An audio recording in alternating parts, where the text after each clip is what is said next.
दोस्तों, आज का वीडियो इतना अजीब है कि इसे बनाते वक्त मेरा भी दिमाग हिल गया, क्योंकि आज हम बात करने वाले हैं उन 10 लोगों की जिन्होंने इंसान से नहीं, चीजों से शादी कर ली।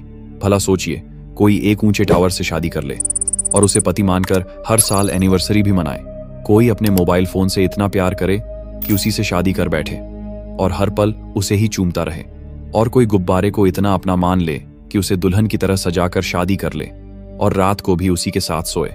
इन सब बातों को सुनकर तो मेरा दिमाग उड़ गया। दोस्तों, आपका क्या हाल होगा, ये तो वीडियो देखने के बाद ही पता चलेगा। और हाँ दोस्तों, ये तो सिर्फ 10 में से 3 लोगों की एक छोटी सी झलक थी। पूरे वीडियो में आपको ऐसे ऐसे किस्से सुनने को मिलेंगे कि आपका दिमाग तो हिलेगा ही, साथ में होश भी उड़ जाएंगे। लेकिन उससे पहले चैनल को जरूर सब्सक्राइब कर दीजिए, क्योंकि ये बटन आपके लिए तो फ्री है, लेकिन हमारे लिए बहुत बड़ा सपोर्ट है। तो चलिए दोस्तों, वीडियो को करते हैं स्टार्ट। Number 1, areca Eiffel. क्या आपने कभी सुना है कि कोई इंसान किसी इमारत से शादी कर ले? नहीं? तो तैयार हो जाइए, क्योंकि हमारी लिस्ट की पहली कहानी है एरिका आइफेल की। एरिका, जो अमेरिका की एक पूर्व आर्मी सोल्जर रही हैं, उन्होंने साल 2007 में पेरिस के मशहूर आइफेल टावर से शादी कर ली थी। हाँ, आपने बिल्कुल सही सुना, उन्होंने एक लोहे की टावर को अपना जीवन साथी चुना। शादी के दिन एरिका ने सफेद शादी का जोड़ा पहना और बाकायदा दोस्तों के बीच इस रिश्ते को पूरे सम्मान के साथ मनाया गया। एरिका का मानना है कि वो ऑब्जेक्टम सेक्सुअल हैं, यानी उन्हें निर्जीव चीजों से भावनात्मक और रोमांटिक लगाव महसूस होता है, और ये लगाव सिर्फ दीवानगी नहीं था। उनके लिए आइफेल टावर एक पार्टनर, एक रक्षक और एक सच्चा प्यार था। उन्होंने अपने नाम में भी आइफेल जोड़ लिया और हर साल आइफेल टावर के पास जाकर अपनी शादी की सालगिरह मनाती हैं। उनका मानना है कि ये रिश्ता उतना ही गहरा है जितना किसी आम पति पत्नी का हो सकता है। तो अगली बार जब आप आइफेल टावर की तस्वीर देखें तो याद रखिए, किसी के लिए वो सिर्फ एक टूरिस्ट स्पॉट नहीं, बल्कि एक हमसफर है। Number 2, Amanda liberty. अब जो कहानी आप सुनने जा रहे हैं वो और भी ज्यादा चौंकाने वाली है। हमारी लिस्ट की दूसरी शख्सियत है अमांडा लिबर्टी, जो इंग्लैंड की रहने वाली है, और उन्होंने प्यार किया एक झूमर शैंडलियर से। हाँ, एक खूबसूरत झिलमिलाते क्रिस्टल झूमर से, जिसका नाम उन्होंने रखा लुमियर। अमांडा को रोशनी देने वाली चीजों, खासकर झूमरों से बेहद लगाव है, लेकिन लुमियर से तो जैसे दिल का गहरा रिश्ता बन गया। उन्होंने लुमियर को एक रॉयल ट्रीटमेंट दी, रोज उसे साफ करती हैं, उसके सामने प्यार से बातें करती हैं और यहाँ तक कि उससे सगाई भी कर ली। अमांडा का कहना है कि उन्हें बचपन से ही वस्तुओं के प्रति विशेष आकर्षण और जुड़ाव महसूस होता था, एक ऐसा जुड़ाव जो आम लोगों के लिए अजीब हो सकता है। लुमियर के साथ उनका रिश्ता सिर्फ शौक या लगाव नहीं, बल्कि दिल और भावना से जुड़ा हुआ है। वो मानती हैं कि झूमर की बनावट, उसकी रोशनी और उसका साथ उन्हें अंदर से सुकून और खुशी देता है। उन्होंने कहा था, लुमियर मेरी जिंदगी में रोशनी की तरह आई और मुझे वो अपनापन दिया जो कोई इंसान नहीं दे सका। अब सोचिए जरा, कोई इंसान जो हर दिन अपने झूमर को गले लगाता है, उसे सजाता है, उसके लिए प्यार के गाने गाता है, ये दीवानगी है या वाकई में एक अनोखा रिश्ता? नंबर 3, आइजा रीटा बर्लिनर मावर। अब तक आपने इंसानों से, जानवरों से या चीजों से प्यार की कहानियां तो सुनी होंगी, लेकिन क्या आपने कभी सुना है कि कोई दीवार से शादी कर ले? जी हाँ, इया रीटा बर्लिनर मावर, जो जर्मनी की रहने वाली थीं, उन्होंने प्यार किया बर्लिन की दीवार, बर्लिन वॉल से। और सिर्फ प्यार ही नहीं, उन्होंने 1979 में बाकायदा उससे शादी भी कर ली। उन्होंने दीवार से इस कदर लगाव जताया कि उन्होंने अपना सरनेम तक बदल लिया और रख लिया बर्लिनर मावर, यानी बर्लिन वॉल। उनका मानना था कि दीवार की बनावट, उसकी मजबूती और ठहराव ने उन्हें वो सहारा दिया जो इंसानों से कभी नहीं मिला। इया रीटा को बचपन से ही वस्तुओं से भावनात्मक जुड़ाव महसूस होता था, खास तौर पर आर्किटेक्चरल स्ट्रक्चर्स से।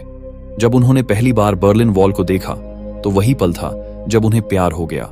वो अक्सर दीवार के पास जाती थीं, उसे छूती थीं, घंटों उसके पास बैठती थीं, यहाँ तक कि उन्होंने दीवार के छोटे छोटे हिस्से घर में भी सजा कर रखे हुए थे, जैसे कोई यादें हों पुराने प्रेम की। जब 1989 में बर्लिन वॉल को गिराया गया तो इया रीटा पूरी तरह टूट गईं। उनका कहना था, मेरे लिए ये सिर्फ ईंट पत्थर नहीं थी, ये मेरा जीवन साथी था। सोचिए जरा, जहां लोग दीवारें गिराना चाहते हैं, वहां एक औरत ने उसे अपनी जिंदगी का प्यार बना लिया। नंबर 4, अकिहिको कोंडो। प्यार की कोई सीमा नहीं होती, ये तो सुना है, लेकिन अकिहिको कोंडो ने इसे एक नई ही हद तक पहुंचा दिया। जापान के रहने वाले अकिहिको कोंडो ने साल 2018 में शादी रचाई एक वर्चुअल सिंगर से, और उसका नाम है हत्सुने मिकू। मिकू असल जिंदगी में कोई इंसान नहीं बल्कि एक 3D होलोग्राम और एक वॉइस सिंथेसाइजर कैरेक्टर है। कॉन्डो ने बाकायदा शादी का प्रोग्राम रखा जिसमें करीब 40 मेहमान शामिल हुए और दुल्हन एक होलोग्राम डिवाइस के अंदर चमकती हुई वर्चुअल गर्ल। अकीको का कहना है कि उन्होंने मिकू को उस वक्त चाहना शुरू किया जब असल जिंदगी के रिश्तों से उनका भरोसा उठ गया था। मिकू ने उन्हें मानसिक सहारा दिया, अकेलापन मिटाया और धीरे धीरे वो उनके लिए एक आदर्श जीवन साथी बन गई। आज भी वो मिकू के साथ खाते हैं, बातें करते हैं और अपने घर में उसकी 3D इमेज के साथ रहते हैं। एक मशीन और इमोशन का मिलन जो दुनिया को हैरान करता है। उनका मानना है, मिकू ने मुझे वो खुशी दी जो मैं कभी इंसानों से नहीं पा सका। अब सोचिए, जहां लोग अपने मोबाइल के नोटिफिकेशन से परेशान रहते हैं, वहां एक इंसान ने उसी स्क्रीन के पीछे प्यार और हमसफर दोनों ढूंढ लिया। Number 5, Dave Cat. कहते हैं प्यार अंधा होता है, लेकिन कभी कभी ये बिल्कुल निर्जीव भी हो सकता है। डेव कैट अमेरिका के रहने वाले हैं और उन्होंने शादी की एक रबर की गुड़िया से। जी हाँ, एक सिलिकॉन डॉल जिसका नाम है सिडोरे कुरोनेको। डेव कैट को पहली बार इस गुड़िया से तब लव एट फर्स्ट साइट हुआ जब उन्होंने उसे ऑनलाइन देखा। वो मानते हैं कि सिडोर सिर्फ एक डॉल नहीं बल्कि उनकी आत्मा की साथी है। शादी के बाद से डेव कैट सिडोर को कपड़े पहनाते हैं, उसका मेकअप करते हैं और हर वक्त उसे अपने पास ही रखते हैं, मानो वो एक जीवित इंसान हो। डेव कैट का मानना है कि इंसानों के साथ रिश्तों में झूठ, धोखा और जटिलताएं होती हैं, लेकिन सिडोरे जैसी डॉल हमेशा वफादार और शांत रहती है। उनकी नजरों में ये रिश्ता उतना ही पवित्र है जितना किसी पति पत्नी का हो सकता है। डेव कैट खुद को टेक्सचुअल कहते हैं, यानी उन्हें इंसानों से ज्यादा जुड़ाव ऐसी वस्तुओं से होता है जो उन्हें नियंत्रण और अपनापन देती हैं। सिडोर के अलावा उनके पास एक और डॉल भी है और वो मानते हैं कि एक से ज्यादा प्यार करना भी गलत नहीं है, जब तक उसमें सच्चाई हो। अब सोचिए, जहां लोग अपने पार्टनर से तकरार करते हैं, डेव कैट हर दिन अपने गुड़िया परिवार के साथ शांति और संतुलन से रहते हैं। नंबर 6, सारा रोडो। हमारी इस अजीबोगरीब कहानी में एक और नाम है जो आपको चौंका सकता है। सारा रोडो जर्मनी की रहने वाली सारा ने एक छोटे प्लेन की प्रतिकृति से प्यार किया और उससे शादी कर ली। लेकिन यह असल में एक बड़ा एयरक्राफ्ट नहीं था बल्कि एक मॉडल प्लेन था जिसे सारा ने पूरी तरह से अपनाया। यह बोइंग 737 का एक मॉडल था। सारा ने इसे अपने जीवन साथी की तरह मान लिया और इसे डिकी नाम दिया। उनका कहना है कि डिकी की शानदार डिजाइन और रूप ने उन्हें अपनी ओर खींचा और उन्हें महसूस हुआ कि ये केवल एक मॉडल प्लेन नहीं बल्कि उनका प्यार और साथी है। सारा का कहना है कि उन्हें बचपन से ही विमानों से गहरा लगाव था, लेकिन जब उन्होंने बोइंग 737 का मॉडल देखा तो उनका दिल पूरी तरह से डिकी के लिए धड़कने लगा। उन्होंने इसे अपने जीवन का सबसे अहम हिस्सा मानते हुए उससे मन ही मन शादी कर ली।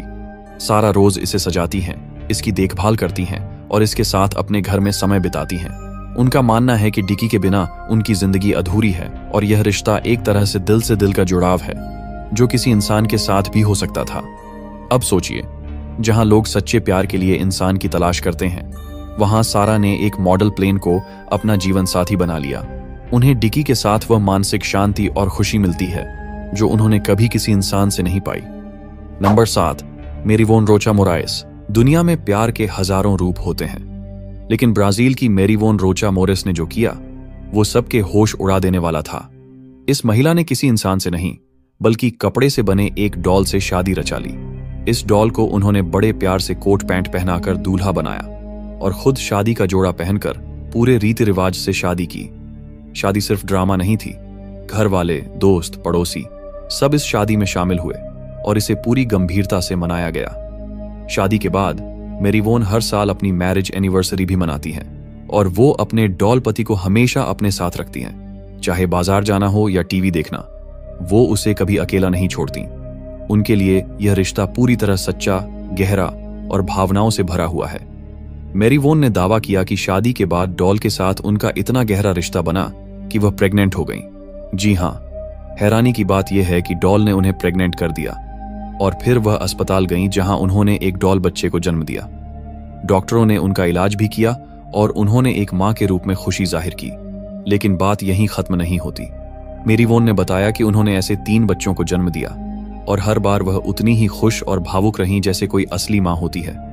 उनके लिए यह बच्चे सिर्फ कपड़े नहीं बल्कि प्यार की निशानी है। नंबर 8, एरन चर्वेनाक। प्यार कब, कहां और किससे हो जाए कोई नहीं जानता, लेकिन जब हम कहें कि एक आदमी ने अपने मोबाइल फोन से शादी कर ली तो आप सोच में पड़ जाएंगे। ये कहानी है एरन चेरवेनक की, जो अमेरिका के रहने वाले हैं। एरन को अपने स्मार्टफोन से इतना लगाव था कि उन्होंने उसे सिर्फ एक डिवाइस नहीं बल्कि अपना जीवन साथी मान लिया। उनका कहना था कि वो अपने फोन के साथ इतना समय बिताते हैं, उससे बातें करते हैं, उसे समझते हैं और यही सच्चा रिश्ता है। तो उन्होंने लास वेगास के एक वेडिंग चैपल में बाकायदा एक सेरेमनी रखी और उसी के सामने अपने स्मार्टफोन से शादी कर ली। एरन का मानना था कि मोबाइल फोन आजकल इंसान का सबसे करीबी साथी बन चुका है। वो हर खुशी, हर गम, हर राज सब कुछ जानता है। उनके लिए यह कोई मजाक नहीं था। उन्होंने इसे एक भावनात्मक और प्रतीकात्मक शादी बताया।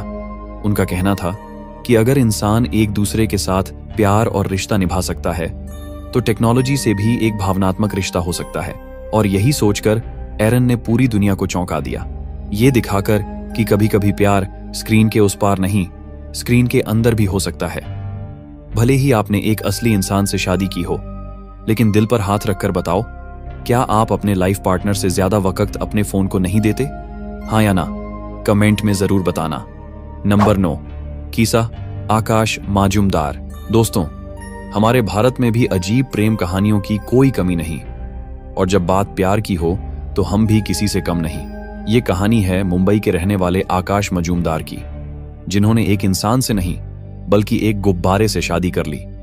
आकाश को गुब्बारों से अद्भुत जुड़ाव महसूस होता था। धीरे धीरे यह लगाव इतना बढ़ गया कि उन्होंने एक नहीं बल्कि कई गुब्बारों के साथ रिश्ता बना लिया।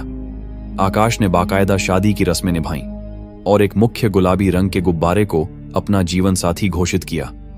अब यह सिर्फ शादी तक ही सीमित नहीं था, वो हर साल एनिवर्सरी भी मनाते हैं और अपने गुब्बारे पार्टनर को रेस्टोरेंट, मॉल और यहां तक कि सफर में भी साथ लेकर जाते हैं। तस्वीरों में देखा गया है कि आकाश गुब्बारों के साथ डिनर करते हैं, उन्हें कुर्सी पर बैठाकर खाना खिलाते हैं और फिर साथ में फोटो क्लिक करके सोशल मीडिया पर पोस्ट भी करते हैं। उनके लिए ये सिर्फ रबर नहीं, एहसासों से भरे साथी हैं। इतना ही नहीं, आकाश अपने बेड पर 50 से 100 गुब्बारे रोज रखते हैं और उसी के बीच सो जाते हैं। उनका कहना है कि गुब्बारे मुझे सुकून देते हैं, ये मुझे कभी अकेला महसूस नहीं होने देते। उनके लिए ये रिश्ता सच्चा, भावनात्मक और पूरी तरह से डेडिकेटेड है, भले ही दुनिया इसे मजाक समझे। नंबर 10, फेलिसिटी कैडलेक। फेलिसिटी कैडलेक को उनके पिता ने एक दिन एक zombie doll Callie Rossi gift में दी थी। यह डॉल काफी अजीब थी, उधड़ी हुई चमड़ी, डरावनी आंखें और एक जंग खाया चेहरा। लेकिन इसे देखकर ही फेलिसिटी का दिल इस डॉल के लिए धड़कने लगा। वह डॉल सिर्फ एक खिलौना नहीं रही, बल्कि फेलिसिटी का सबसे करीबी साथी बन गई। 5 साल तक फेलिसिटी और कैली के रिश्ते में एक मजबूत भावनात्मक जुड़ाव बढ़ा और फिर फेलिसिटी ने यह स्वीकार किया कि वह अपनी जॉम्बी डॉल से शादी करेंगी। वह अपनी जॉम्बी हस्बैंड के साथ खुश नजर आती थीं और दुनिया को दिखाती थीं कि उनका प्यार किसी भी अन्य रिश्ते से कम नहीं है। 2018 में फेलिसिटी और कैली की शादी हुई। इस शादी में वे सभी रस्में निभाते हुए एक दूसरे के साथ अपने प्यार का इजहार करते हैं। फेलिसिटी ने एक सफेद गाउन पहनकर अपनी जॉम्बी हस्बैंड से शादी की और शादी के समारोह के दौरान उनके परिवार और दोस्त शामिल हुए थे। इस दौरान फेलिसिटी ने सोशल मीडिया पर अपनी शादी की तस्वीरें भी पोस्ट की, जिसमें वह और कैली एक साथ खुश दिख रहे थे। शादी के बाद फेलिसिटी ने कैली के नाम का टैटू भी बनवाया और वह उसे हमेशा अपने साथ रखते हुए हर जगह ले जाती थी। लेकिन यह सब कुछ और भी दिलचस्प हो गया जब फेलिसिटी और कैली के रिश्ते के बाद बच्चा पैदा करने का विचार भी आया। वह सोच रही थी कि जैसा कि कैली एक डॉल है, उनका बच्चा प्राकृतिक रूप से नहीं हो सकता, लेकिन उन्होंने स्पर्म डोनेशन की मदद से परिवार बढ़ाने का विचार किया। फेलिसिटी और कैली का प्यार किसी अन्य रिश्ते की तरह था, लेकिन वे जानते थे कि उनके बच्चे के लिए पारंपरिक तरीके से गर्भधारण नहीं हो सकता। तो फेलिसिटी और कैली ने स्पर्म डोनेशन का रास्ता अपनाया ताकि वे अपने परिवार को बढ़ा सकें। यहां तक कि फेलिसिटी ने यह भी कहा कि वह और कैली एक दिन एक साथ बच्चा अपनाएंगे और यह रिश्ता समाज को दिखाएगा कि प्यार की कोई सीमा नहीं होती। ये कहानी एकदम अलग है और यह साबित करती है कि प्यार किसी भी रूप में हो सकता है, चाहे वह जॉम्बी डॉल के साथ हो या किसी और के साथ। धन्यवाद दोस्तों, इस होश उड़ा देने वाले वीडियो को अंत तक देखने के लिए। उम्मीद है कि आपको इस वीडियो में कुछ नया, अजीब और मजेदार देखने और सुनने को मिला होगा। तो दोस्तों, अगर आपको यह वीडियो थोड़ा भी रोचक लगा हो तो इसे अपने दोस्तों, परिवार और रिश्तेदारों के साथ जरूर शेयर कीजिए। और सबसे जरूरी बात, चैनल को सब्सक्राइब करना बिल्कुल मत भूलिए, क्योंकि ऐसे ही मजेदार और हैरान कर देने वाले वीडियो हम आपके लिए लाते रहेंगे। तो मिलते हैं अगली ऐसी ही वीडियो में। तब तक के लिए बाय और धन्यवाद।